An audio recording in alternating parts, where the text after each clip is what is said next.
मैं आप लोगों को बता दूं, मम्मी भी जा रही है इनके साथ। तो मम्मी जा रही है सोलन, थोड़ा सा मेडिकल वगैरह का चेकअप वगैरह की अपॉइंटमेंट ली हुई थी डॉक्टर से। तो ये मम्मी का सामान अभी मैं गाड़ी में डालने के लिए जा रहा हूँ। तो ये है मेरे मामा जी की गाड़ी और देखिए मैंने सामान पैक कर लिया है, ये देखिए। तो अब गाड़ी को करते हैं बंद। तो ये आए हुए हैं हमारे घर में, तो अभी चले जाएंगे थोड़ी देर के बाद। थोड़ी सी देर के लिए आए हुए थे, जो मेरा कज़न है उसको कॉलेज में छोड़ा। क्या गई थी नीचे और घर में मेहमान आए हुए हैं, देखिए ये मेरी मामी जी है।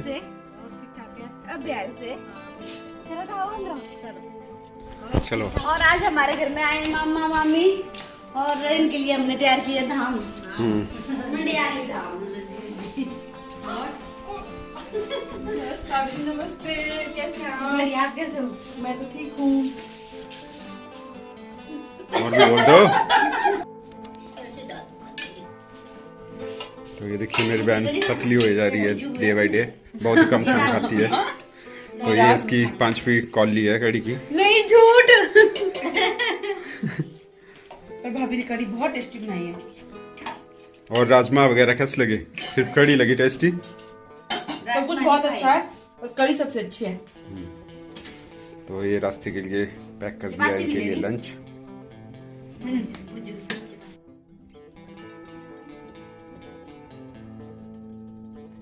तो डियर फ्रेंड्स, गुड मॉर्निंग। यहाँ पे आप लोग देख रहे होंगे कि बहुत सारे लोग आए हुए हैं। तो यहाँ से सोलन से आए हुए हैं हमारे मामा और मामी जी। तो ये जाने की तैयारी पर हैं और साथ में इनके मम्मी जी भी जा रहे हैं। तो मम्मी जी को भी अपना कुछ चेकअप वगैरह करवाना है क्योंकि उनकी तबीयत ज़्यादा ठीक नहीं है। तो हम लोगों ने सोचा क्यों ना मामा मामी के साथ ही मम्मी जी को भी भेज दिया जाए। तो आज का ब्लॉग बहुत ही इंटरेस्टिंग है, देखना ना भूले, कंटिन्यू ब्लॉग देखिएगा। तो इन लोगों ने खाना वगैरह नहीं खाया तो हमने इनको खाना पैक ही कर दिया ताकि रास्ते में ये लोग अपना लंच कर सके। तो डियर फ्रेंड्स, आज का जो ब्लॉग है हमने अपने किसान भाइयों के ऊपर अपनी राय दी है। अगर आपको भी अच्छी लगे तो हमें ज़रूर सपोर्ट कीजिएगा। तो ये वीडियो उनके लिए ही बनाई गई है। तो मैंने और विनोद जी ने बहुत सोच विचार करके कहा, सोचा समझा और फिर हमने अपनी राय दी। पर उसके पहले आप कुछ क्लिप्स देख लीजिए। तो यहाँ पे मैं पतिदेव को सिखा रही थी कि पेड़ पे कैसे चढ़ना है। तो यहाँ पे हंसी मजाक वगैरह लगा हुआ था। और दूसरा ऐसे ऐसे आपको कुछ चिढ़ता नहीं है, दिखेगी ऐसे चढ़ जाना है ऐसे, और फिर आपने जाना है और फिर ऐसे चढ़ना है। पहाड़ियों पे चढ़ने जाओगे ना माउंट एवरेस्ट पे, तब आपको चलानी पड़ेगी। तो डियर फ्रेंड्स, यहाँ पे मैं और पतिदेव ले रहे हैं घास। तो मैं पतिदेव के साथ ऐसे ही मजाक कर रही थी कि आपको पेड़ पर चढ़ना नहीं आता है, तो आज मैं भी आपको सिखा देती हूँ कि किस तरह से अपने पेड़ पर चढ़ना है। और बातों बातों में मैं ये भी कह गई कि बहुत जल्दी मैं माउंट एवरेस्ट की चढ़ाई भी चढ़ जाऊँगी, लेकिन ये तो सिर्फ एक मजाक था। तो ऐसे अगर पेड़ों पे आपने चढ़ना है तो बहुत संभल कर चढ़ना पड़ता है, ये कोई मजाक का काम नहीं है। क्योंकि अगर आप पेड़ से गिर जाओगे तो फिर आपको पता ही है कि क्या हो सकता है। तो इसलिए अगर किसी को ये चढ़ना वगैरह नहीं आता है तो आप ना ही करें ये सब काम। तो मैं भी ज़्यादा चढ़ाई के ऊपर नहीं चढ़ती हूँ पेड़ों पे। तो छोटे छोटे पेड़ होते हैं तो उनको मैं अच्छी तरह से काट लेती हूँ और मुझे ये बहुत अच्छा लगता है ऐसे पेड़ों से घास निकालना।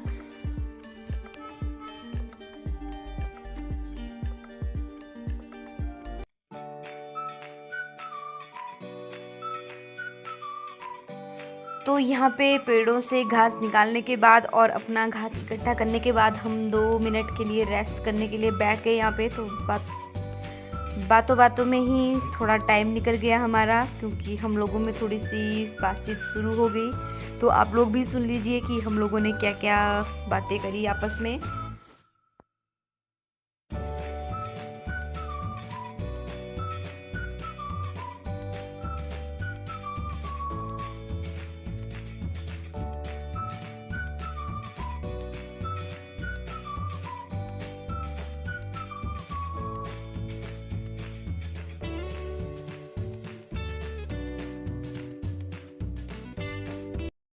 हेलो फ्रेंड्स, कैसे हैं आप सभी लोग।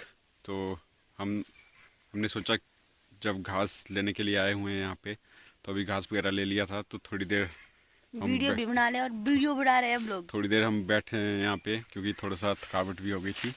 तो बैठे हैं, तो फ्री हैं अभी, तो हमने सोचा कि वीडियो बना लें, आप लोगों से बातचीत हो जाए थोड़ी बहुत।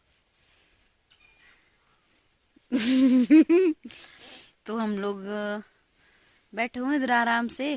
आज मम्मी चली गई है सोलन, और यहाँ पे हमें सुना सुना लग रहा है सारा सब कुछ।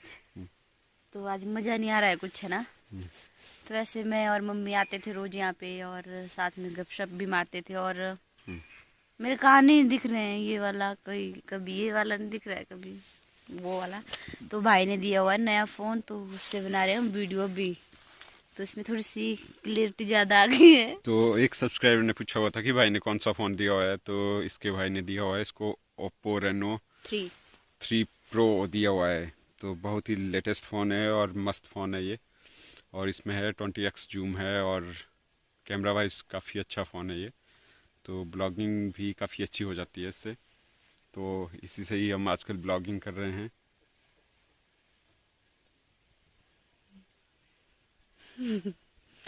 तो पीछे हटाइए, दिखाइए अपने सब्सक्राइबर को हम कैसे बैठे हुए हैं इधर आराम से। तो ये बैठे हुए हैं हम यहाँ पे खेत में, ये हमारे पीछे खेत है।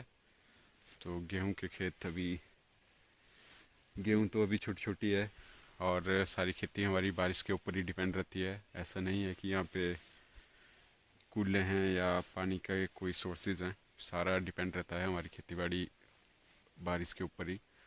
तो जब जब बारिश अच्छी हो जाती है तो खेती बाड़ी भी अच्छी हो जाती है, और बहुत सारे खेत हैं, तो मेहनत का काम होता है।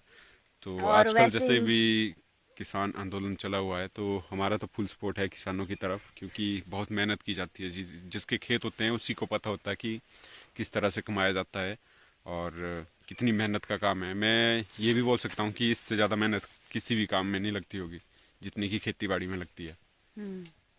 तो प्रियंका, आप कहना चाहेंगे कुछ? जो किसान आंदोलन भी चला हुआ है, 26 जनवरी को इतना सारा हंगामा भी हुआ वहाँ पे, तो चलिए वो तो उसकी तो मैं भी निंदा करता हूँ कि भी हाँ, ऐसे हंगामा वगैरह तो नहीं करना चाहिए था। और जो वहाँ पे किसानों के नेता हैं उन्होंने भी यही बयान दिया हुआ है कि कुछ मतलब हमारे बीच में मतलब ऐसे धोखेबाज भी आ गए हैं कि वो किसान नहीं है, और उन्होंने उग्र रूप ले लिया, और एक तरीके से मतलब गुंडे टाइप वो भी घुसा है इसमें।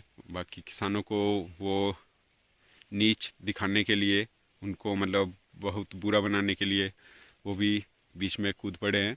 तो देखिए, यही बोलना चाहता हूँ कि जो सरकार है उसको मान लेनी चाहिए किसानों की जो भी बातें हैं। तो प्रियंका, आप कुछ कहना चाहेंगे इसके ऊपर? मैं क्या कहूँ, मैं भी अपने किसान भाइयों के साथ हूँ, क्योंकि मैं खुद एक किसान हूँ। तो मैं जानती हूँ कि किस तरह से हम अपने हक के लिए सब कुछ करते हैं। अगर अनाज ही नहीं होगा तो क्या होगा। पहले जवान है, किसान है, और फिर बाद में आते हैं हम लोग। तो इनको पहले प्रायोरिटी देना बहुत ज़रूरी है। तो मम्मी चले गए हैं अभी सोलन, तो मम्मी ने बोला था कि मैं एक गाना भी गाऊंगी। तो जैसे ही मम्मी आएंगे तो मैं मम्मी से उनके लिए एक सॉन्ग भी सुनाऊंगी आप लोगों को, किसानों का। लेकिन मुझे एक लाइन याद रही है कि आजकल हमारे किसानों की स्थिति इस तरह से हो गई है कि उनकी बातों पे कोई भी ध्यान नहीं दिया जा रहा है। और कहते भी हैं कि मम्मी ने मुझे एक गाना सुनाया था, पर मुझे एक ही लाइन है उसकी याद कि भाई ओ किसान ना तेरी कदर न जाने जमाना। कि जो भी हमारे किसान हैं उनकी कोई भी कदर नहीं कर रहा है हमारा जमाना, आजकल का जो भी चला हुआ सिस्टम। तो मैं तो अपने किसान भाइयों के साथ ही हूँ। तो मैं चाहती हूँ कि जो भी उनकी मांगे हैं उनको पूरा किया जाए, क्योंकि अनाज ही नहीं होगा तो फिर लाइफ कैसे होगी पूरी। और मैं एक और बात भी कहना चाहता हूँ अपने चैनल के थ्रू। ये जो हमारे हिंदुस्तान की मीडिया है, इसको तो मैं यही कह सकता हूँ अपने शब्दों में कि ये भी बिकी हुई मीडिया है। क्योंकि जब बात आती है तो सरकार वगैरह की तरफ तो हमारी मीडिया कुछ बोल ही नहीं रही है।